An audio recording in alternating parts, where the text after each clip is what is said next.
Hello and welcome back to the Sports Sermon. I'm Dylan Staggy. I'm Jason Gotti. I'm Dave Majors. I'm John Majors. And I'm Zach Munson. And we are back for part 2 of our ACC previews today. As you can tell by the title, today we're doing the Coastal Division. The link in the description will be to the Atlantic Division video. So let's just get right into it. We're going to go through every single team in the Coastal Division, talk about last year, kind of what they're bringing back, their new guys, and where they finish in the conference and record prediction. So let's start off with North Carolina. Dan, what do you have on them from last year? Excuse me. Well, last year they finished 8-5, 5-3 in the conference, finished third in the Coastal Division, had key losses to Georgia, Virginia Tech, NC State, and they lost to Duke too. And then they lost to Stanford in the Sun Bowl. They returned 12 total starters, 5 on offense, 7 on defense. They lose all of their offensive threats in Mitch Trubisky, Elijah Hood, TJ Logan, and Ryan Switzer. But they get back Brandon Harris from LSU. Their defense includes Nizaire Jones, Dominic Green, and Des Lawrence are all gone. So, Jason, what do you think about the Tar Heels this year? Yeah, so you mentioned it. Trubisky gone, Hood gone, Logan gone, Switzer gone. So, 3 of the top 4 receivers are no longer there. No quarterback, no receiver. So it's pretty obvious you're going to hit the reset button. Brandon Harris was not great at LSU. He really struggled to get going. He didn't get much time last year. In 2015, he was a starter and really just didn't play well. He had 13 touchdowns, 6 interceptions, just struggled. So UNC is hoping for a bounce-back year from him. At running back, Jordan Brown, Auburn transfer Stanton Truitt, freshman Michael Carter, and a few backups will get their chances behind a line that gets back 3 starters, but they do lose their center and offensive tackle, Lucas Crowley and John Heck. So, like I said, UNC really just hits the reset button. Defensively, the front seven's very solid. It's built around Malik Carney and Cole Holcomb. But something that's crazy to me, they had 1 interception as a team last year, and it was against the Citadel. That is awful. They need to create stops, and defense is going to have to carry the squad in order for them to get away. So, I have them finishing 5th in their division, 9th in their conference, and a record of 4-8 because they have no consistency offensively. Wow. The offense is obviously hitting the reset button, like you mentioned. They lost 99% of their rushing yards, 98.3% of the passing yards, 70% of the receiving yards, and 85% of their scoring from last year. The offense is going to not be great. Brandon Harris will be solid, but nothing special. So the offense is going to be average at best. But the defense is going to be really solid. The defensive line gets 11 of its top 13 contributors back, including Malik Carney, like Jason mentioned. And the secondary, although they only got 1 interception, wasn't necessarily bad, and they got a lot of people coming back from there. So I think North Carolina will have definitely a step back sort of year. Finish 6-6, not too hard of a schedule, so I don't see them going 4-8. But they're not going to be near as good as they were last year without Trubisky. I hate North Carolina this year. I think losing Mitchell Trubisky is a huge negative for their team. I absolutely hate Brandon Harris. Coming out of high school, was a really prized recruit. And LSU, every game I'd watch, he's so bad. He's boring. I'm sorry. I actually hate Brandon Harris. Guys, comment down on there. This kid's a hater. I hate Brandon Harris. You guys go off on me all the time. We got some Zach good Munson's analysis. the new hater right here. My God. I think they'll finish 5th in the Coastal Division. I think they'll go 5-7. That for 5-7. I Yeah, think 4-8 was like, they're all right. Like, you're gonna have a better record than I'm gonna just pooped on their entire team. No, it's because their defense. The secondary is pretty good. Defensive line, as I said, is good. But yeah, I just don't like Brandon Harris. I wouldn't be surprised if they go 3-9. Yeah, I'm not a huge fan of UNC, so I got them going 6-6 and 3-5 in conference. Generous. They lost their defensive coordinator Gene Chizik, which is pretty they need help, and they also need to create interceptions. But I don't think they're gonna have a great season. Yeah, I also have them going 6-6, finishing 3-5 in the conference. Key wins include Cal and Pitt. But They, of course, lost everyone on the offense, including Lucas Crowley on the offensive line, who earned all ACC honors Yeah, he was the super past good 2 years. And defense, I guess the highlight would have to be ranking 14th in opponents' passing yards a game. So, yeah, I don't really like them this year. Defense will be all right. John mentioned Gene Sidgwick gone, but, yeah, nothing great from North Carolina this year. What do you guys think about Brandon Harris? Oh wait, Zach, what do you think about Brandon? No, because you guys are all hard on me. I want to know how you guys think about it. I mean, I don't dude, think he's not good. He's but okay. He's not average. He's not like terrible. Like He's better than having he was a in the wrong first-year system starter. at LSU. I Honestly. agree. He could And he thrive never in really, this system. and he never got confidence because they kept switching between him and I forget the other guy's name. Brandon Jennings. Because he was Yeah. bad. Brandon Jennings. Because he was bad. Anthony Jennings. Anthony- sorry. I was like, He's stop it. he's a basketball player. Yeah. Okay. I saw Yeah, Anthony Anthony Jennings, and that's the Jennings. first thing. Yeah. Okay, Brandon so Jennings is now. yeah, playing. I felt like that was a mistake from the beginning. Dan, I mean, you are an LSU fan. You saw it was an issue from the 2 QB system. Neither had consistency or confidence, and so yeah, I don't know. I'm not against Harris at all. I just Also, he will not be facing SEC defenses. Yeah. Yeah, That's I mean, true. He's I mean, definitely not ACC going to be as defenses, bad. I mean, it's a they're lot. It's a lot better than having a first-year starting quarterback with all of the new weapons on. That's true. North Carolina. I'd rather have an experienced guy like Brandon Harris coming in. Watch him go off this year, honestly, and then everyone's, makes I fun of could me. see it. It's a system. You could. We'll have a really replay this good year. clip many times. Yeah. Zach say, All right. So let's move on to Miami. The where they went 9-4 last year, 5-3 in the conference, finished 4th in the Coastal Division. They had 4 straight losses to Florida State, North Carolina, Virginia Tech, and Notre Dame, but finished the year with 5 straight wins, including a win against West Virginia in the Russell Athletic Bowl. So they returned 15 total starters, 7 on offense, 8 on defense. Key losses include on offense Brad Kaya, Stacy Coley, Joseph Yearby, and David Njoku. On defense, they lose Jamal Carter, Rayshawn Jenkins, and Corn Elder. So, Jason, what do you think about the Hurricanes this year? So you hit the nail on the head. They lose Kaya, Coley, and Njoku. Coley, the leading receiver, and Njoku, a stud tight end. The Kaya replacement's going to be one of the 3. Malik Rozier is the veteran backup.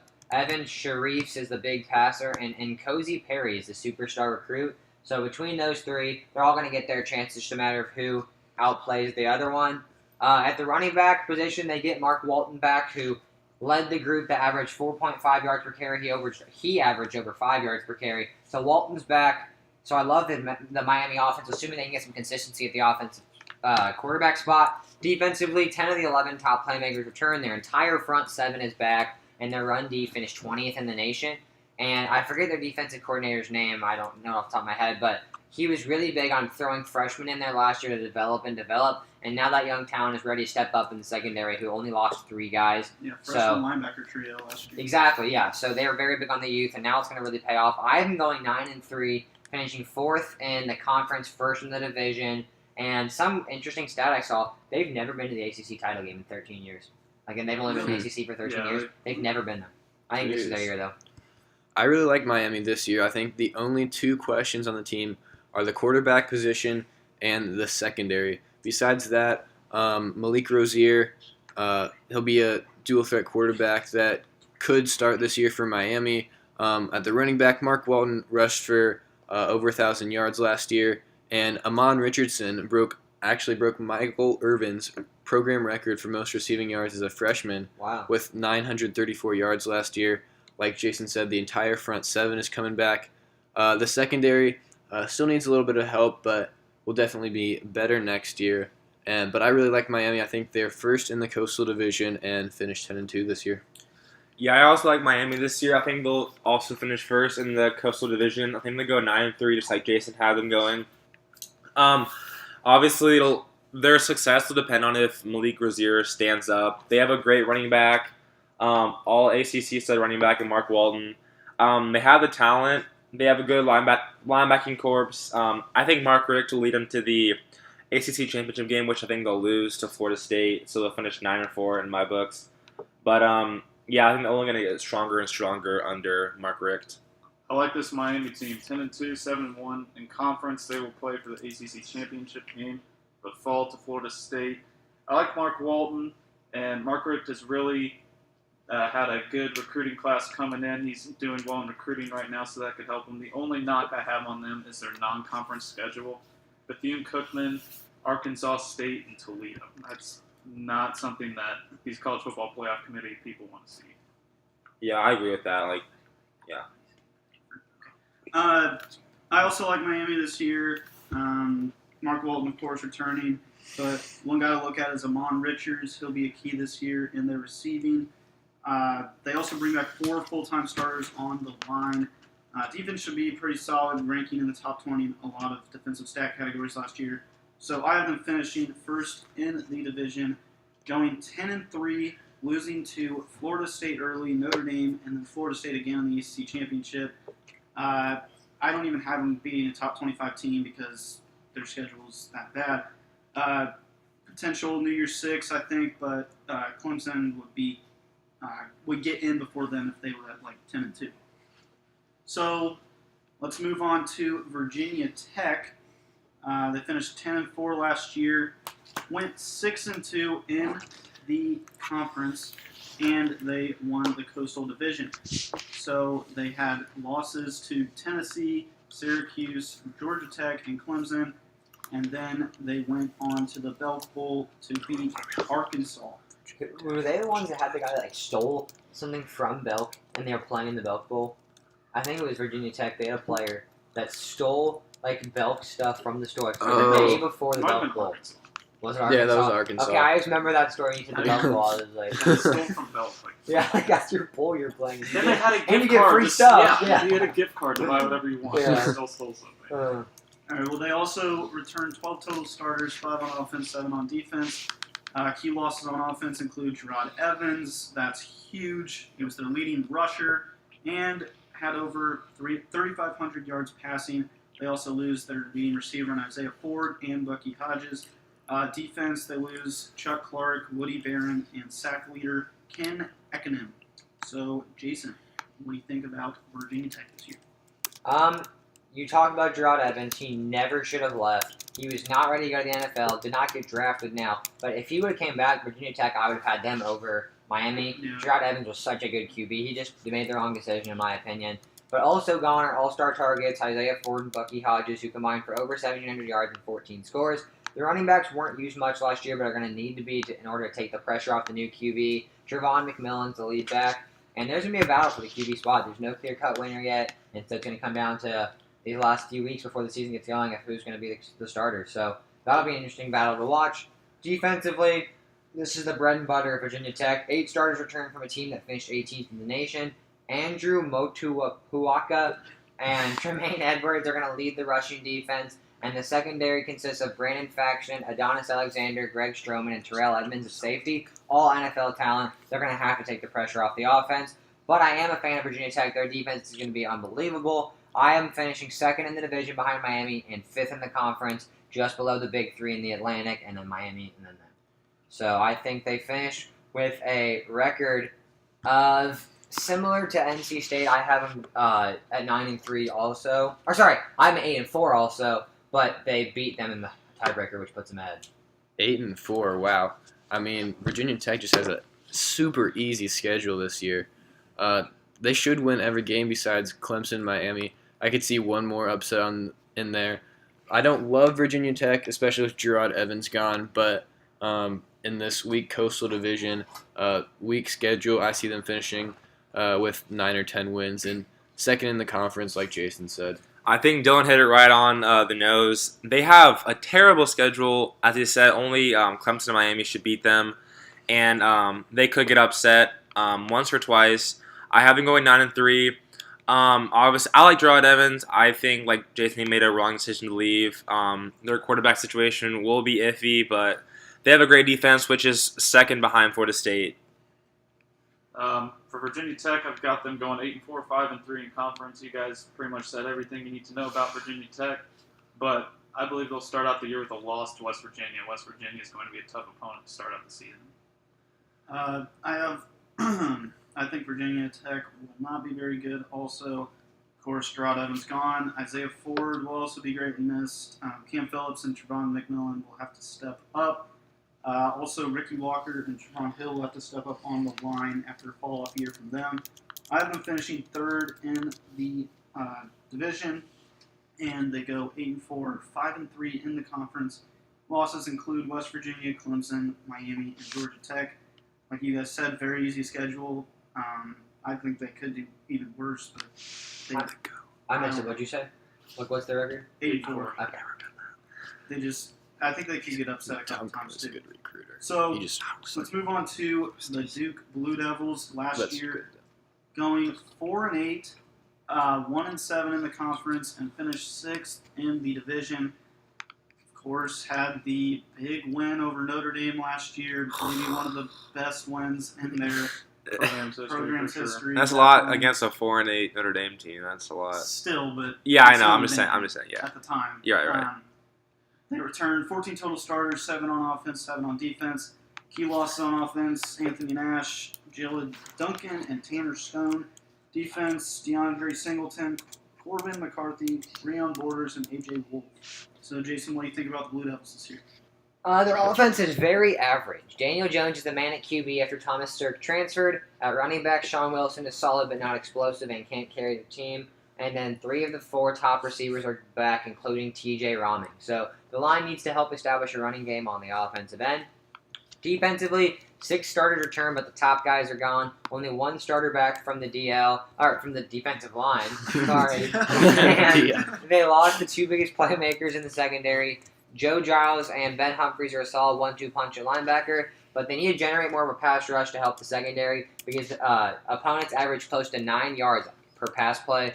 I like Duke just a hair more than Virginia, so I have them 13th overall in the conference, but in the Division 6th, as I have Virginia coming 7th, but obviously that's coming up later. What record do you have them at? 4-8, 3-9, and anywhere from there. Just it depends on key games. I think I'll have them at 3-9 realistically, but I think a best case scenario 4-8. I kind of like Duke this year, not like enough to put them in a bowl game, but I have 5-7. Like Jason said, Daniel Jones will be back this year. 2,836 yards and 16 touchdowns last year. Very solid. TJ Rahming, Jonathan Lloyd, and Chris Taylor all back. Some guys to help Daniel Jones on the offense. The defense, Ben Humphreys and Joe Giles Harris are both back. 213 tackles and 20.5 tackles a loss combined for those guys. A lot of guys back from Duke, but it's not like they were great to begin with in the first place. So I think they come in at a 5-7 record this year. 5-7. I agree with Jason. I have them 6th in the division, going 3-9 or 4-8, just ahead of Virginia. Duke is like their talent's not like depleted compared to the rest of the conference. They do have David Cutcliffe, which he's old, but he's a great coach. I don't think anyone can deny that. Obviously, Daniel Jones. It'll be interesting to see how he improves for next year. But yeah, I don't think they'll be too good this year. I also have them going 3-9, 1-7 in conference. Daniel Jones will have an outstanding season, but the defense is really going to struggle. They're going to have to step up if they want to be 4-8, 5-7. Yeah, I don't like Duke that much this year. Also put up 21 points a game last year, which ranked 113th in the nation. Look for TJ Rahming to have a breakout year at receiver. Ben Humphreys, like Dylan talked about, he might be one of the best linebackers in the ACC. But the defense after that really isn't looking very good. So I've been finishing 6th in the division, going 3-9, and having 1 win in the conference to Virginia. So let's move on to Virginia, where last year they went 2-10, 1-7 in the conference, and finished 7th in the conference. Nothing big. They beat Duke and Central Michigan. They returned 14 total starters, 6 on offense, 8 on defense. Key losses on offense include Taquan Mizell, Albert Reed, Matt Johns, and Keon Johnson. On defense, they lose Kelvin Rainey, Zach Bradshaw, and Dante Wilkins. Jason, what do you think about the Cavaliers? I love the defense, but first about the offense. Their line really struggled to protect Kurt Benkert last year, which led to inconsistency at the QB position. The top 2 receivers are back to help Benkert, but they have absolutely no running game coming back. Taquan Mizzle and Albert Reed are gone after combining for 1,420 yards and 11 touchdowns. The Cavaliers failed to hit the 200-yard rushing mark on the year, and only ran for 2 touchdowns or more 3 times this season. So the lead back is Jordan Ellis, who his stats a whopping 61 yards and a touchdown in his career. So no running game for Virginia, but defensively, like I said, I love their defense. Micah Kaiser and Quinn Blanding are both first-round picks, no doubt. It's just that secondary needs to show up more, led by Quinn Blanding. They had 5 picks against Duke and 4 in the other 11 games. So as long as the secondary shows up, I'm not that low on Virginia's defense. It's just that offense, which I'm worried about. So I have them going 3-9, and Virginia finishing last in the ACC. Yeah, Jason, you mentioned the offensive line was bad and couldn't protect Benkert last year, but that also really hurt the running game. And now with the 2 top guys gone, they're really going to be hurting trying to run the ball next year. The offense is just not going to be great at all unless Benkert can really step up and play great next year. Like you said, also, the defense will be solid, but really not enough to put them over the hump or get them in a bowl game or anywhere near that. I have 3-9, and they finished last in the ACC. That'll be 3 in a row. I think they'll finish last in the ACC as well as 3-9. Like we mentioned, offense is very subpar. Blanding and Kaiser, 2 of the nation's best defensive players. And I don't see them getting anywhere near a bowl game, like we already said. I mean, not much else to say. John, I know you hate Virginia. What do you think? They're definitely going 2-10. Maybe even worse 2 than wins? that. That's generous from you. Yeah, William & Mary, it's going to be a tough first game, but they're going to pull it out. UConn will also be a win, but other than that, they're going to lose every game. Quinn Blanding is a stud. Andrew Brown's going to have a good season. But they don't have a good offense, and they don't have a good defense, so that's not going to be good for them. They're going to struggle. How about their special teams? Is that bad too? Both of their kicker and punter are new this season, so they could struggle. Are you serious? Yeah, they How do you know that? I got my magazine right here. Never knew. All right, there's really not much else to say. Virginia not very good. What are your take on the special teams? It's not very good at all. You're the special teams guru. If the loyal listeners are paying attention, our special teams guru, Dan Majors, it must run in the family to John now, too. Oh, yeah. Most exciting part of football. Yeah, well, I was finishing It's last kicker in the conference, going 1-11 actually, with 1 win over William and Mary. So let's move on So to they lose 11 straight games. yeah, 11 straight. That's so hurtful. Yeah. But it's probably going to happen. All right, well, let's move on to Pitt. They went 8-5 last year. Went 5-3 in the conference and finished second in the Coastal Division. They had losses to Oklahoma State, North Carolina, Virginia Tech, Miami, and then they lost in the Pinstripe Bowl to Northwestern. They returned 10 total starters, 6 on offense, 4 on defense. That is the worst in the ACC. On offense, they lose Nathan Peterman, James Conner, Scott Orndorff, Dantes Ford, and Dorian Biznati. Defense, they lose Matt Galambos, Ryan Lewis, Parrish Webb, Shakir Soto, and Ewan Price. So, Gianni, what do you think about those Panthers this year? I really like this Pittsburgh team. Not sure. They're my surprise team. Max Brown transferred from USC. He was in the wrong system over there. He's going to thrive. Quandre Allison didn't get a whole lot of time because of James Conner, but he's a big and strong back. He's going to have a good season. The defense will be better, but they have a tough non-conference schedule, which includes at Penn State and Oklahoma State, which will be both losses, but they will thrive in the ACC, and they will finish second in the Coastal. Okay, well, you have them at what, 9-3? 9-3, 7-1 in conference. Wow. All right, what key wins do you have? You haven't beaten. I have. Do you mean Penn State, second game of the year? Okay, you have to have. No, they lose to both Penn State, Oklahoma State, and Miami. So start off 1-2, then win the rest of the year into the last game. Yeah. All right. They're going to beat NC State. Yeah, NC. I'm not high on NC That's State. right, You you're know not. this.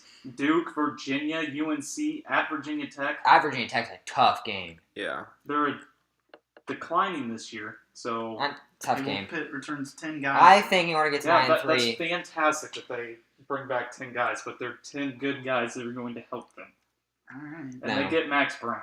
Yeah, they lost Nathan Peterman, James Conner, though. 2 NFL prospects with lots of potential, though. Both teams that I'm have telling them you right love now, them. Alston's gonna have a good year too. No. So, Max Brown, like we talked about, he's replaced by Sam Darnold at UNC. That's why he's here. He was already a backup and got replaced. Now he's trying to go to his second school. Wide receiver, they got Jester Wee and Quadri Henderson, who will be one of the best hands in the ACC to help him at wide receiver. But there's no clear player to replace Connor. I'm not big on Quadri Ellison, and the rotation of backs will suffice. So I think that's really where we differ is there. Defensively, their front seven is good, but the secondary is trash. They had the second worst pass defense in the nation last year. But Pat Narduzzi, my boy, he's the head coach. He's the DC from Michigan State. He's a very defensive-minded head coach. Really needs to straighten out this defense. I don't hate him, but I just can't get around 9-3. I have them at 6-6, truly because they don't have Clemson, FSU, and Louisville. That's a big steal for them. If they had those, they'd have an easy losing record. But they got out with now having to play those three. So I have them 8th in the conference, 4th in the division, very average team. And don't even get me started on Quadri Ellison. He's not that good, John. If they weren't playing Penn State and Oklahoma State, they could have. Oh my gosh. Been Okay, even next.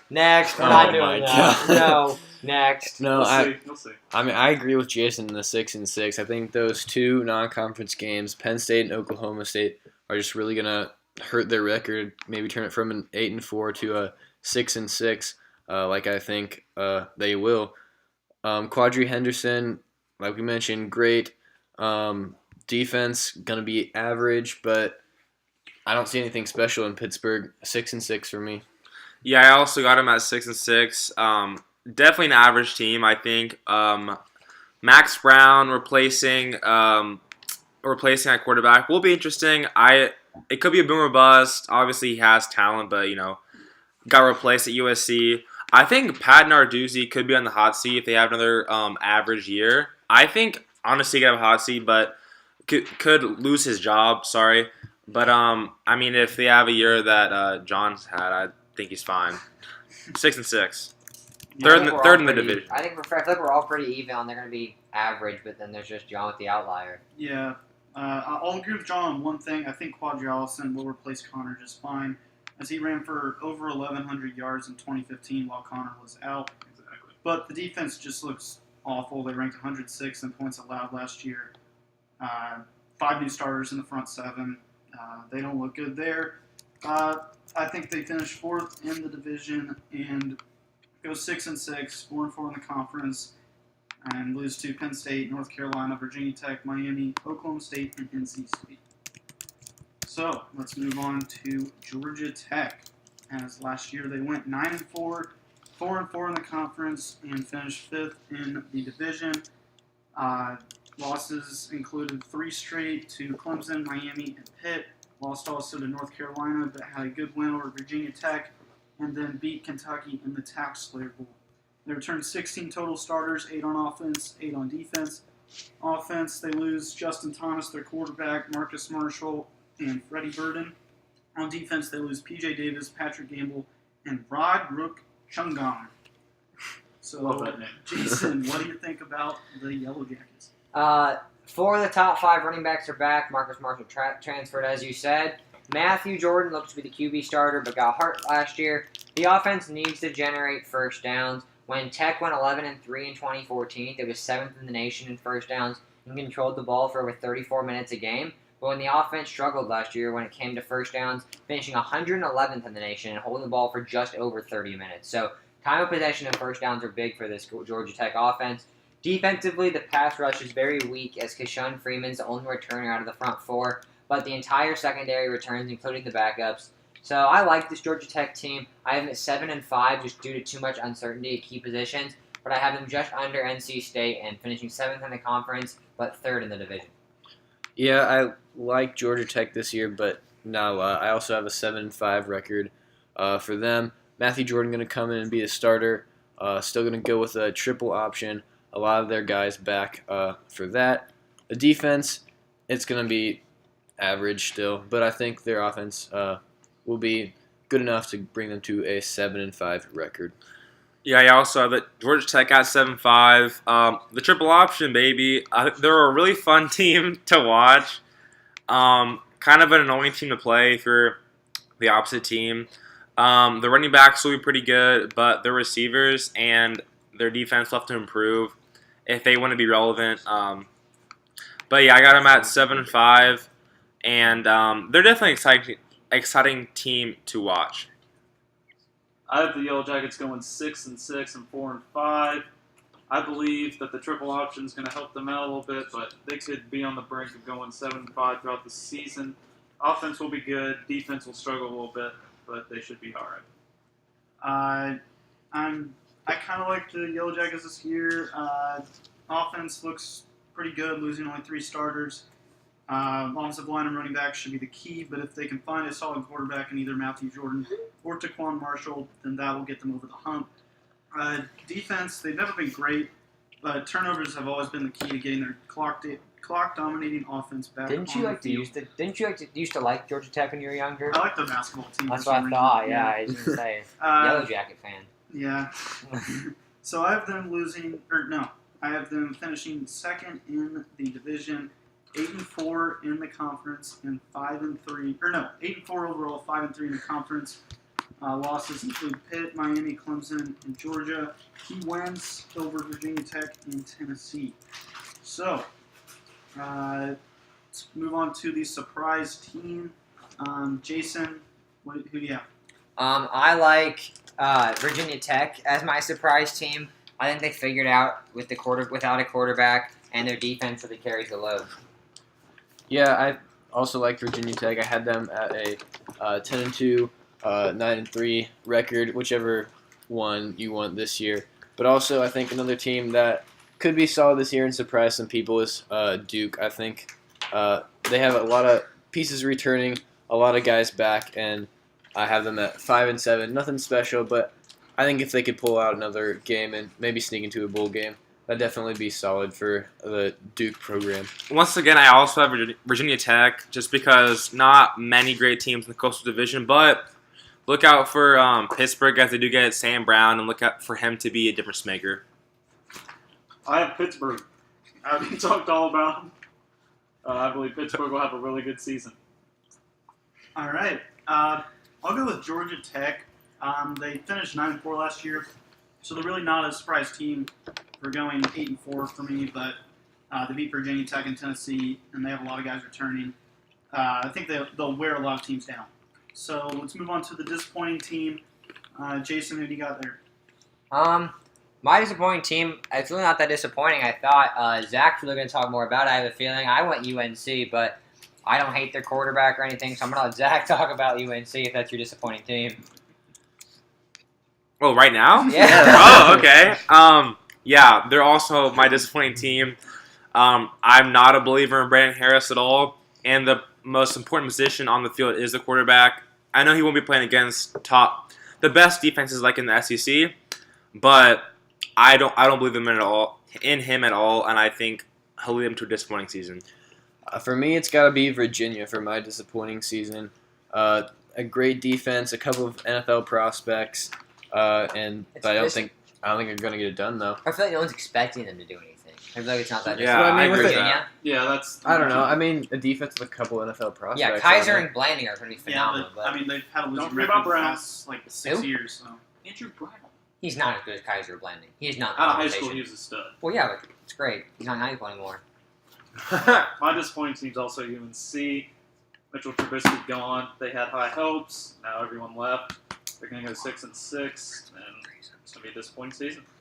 Yep, North Carolina also lost way too many weapons on offense, and Brandon Harris will just not make up for it. So let's move on to player who deserves a bigger spotlight. Jason, what do you think there? I went Micah Kaiser and Quinn Blanding. I couldn't pick between the two. They call themselves Batman and Robin. Kaiser led the conference in tackles in each of the past 2 years, and Quinn Blanding averaged 10 tackles a game and led the secondary. So, Batman and Robin for Virginia. I love them. Zach?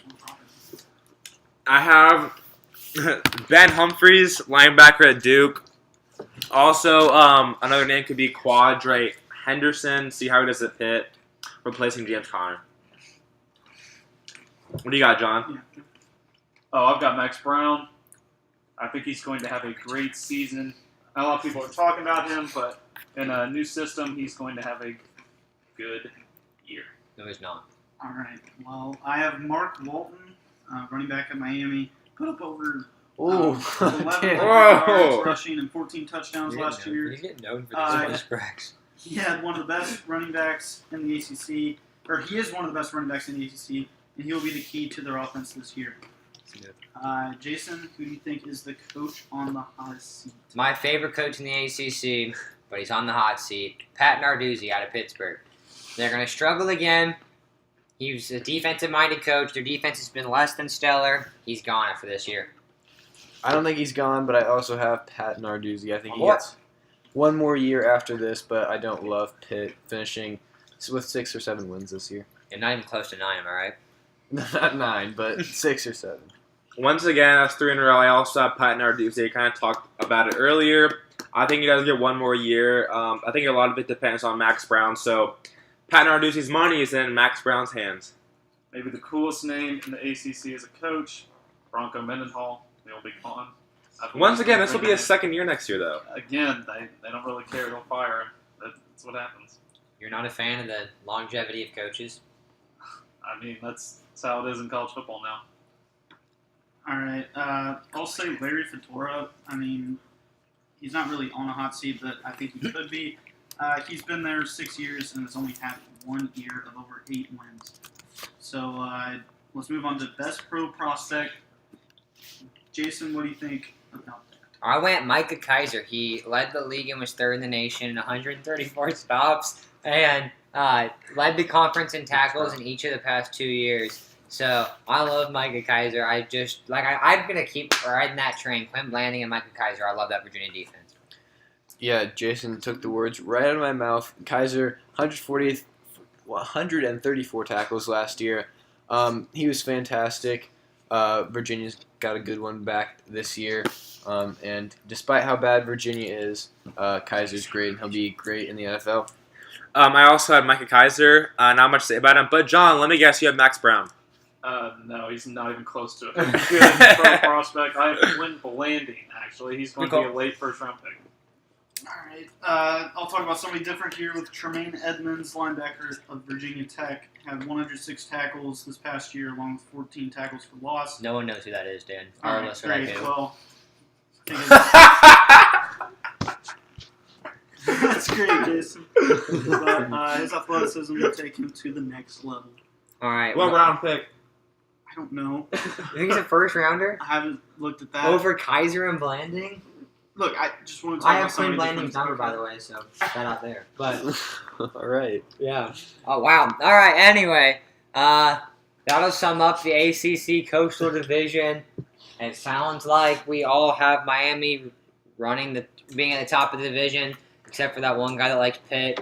I have Miami up there. All right. Well, that'll end this one. We've got Notre Dame in Summer League tomorrow. We're finishing the NBA officially tomorrow with Summer League, and then we go back into college football Thursday, Friday, Big Ten, Saturday, fantasy football, and much more coming up in the next few days. So stay tuned.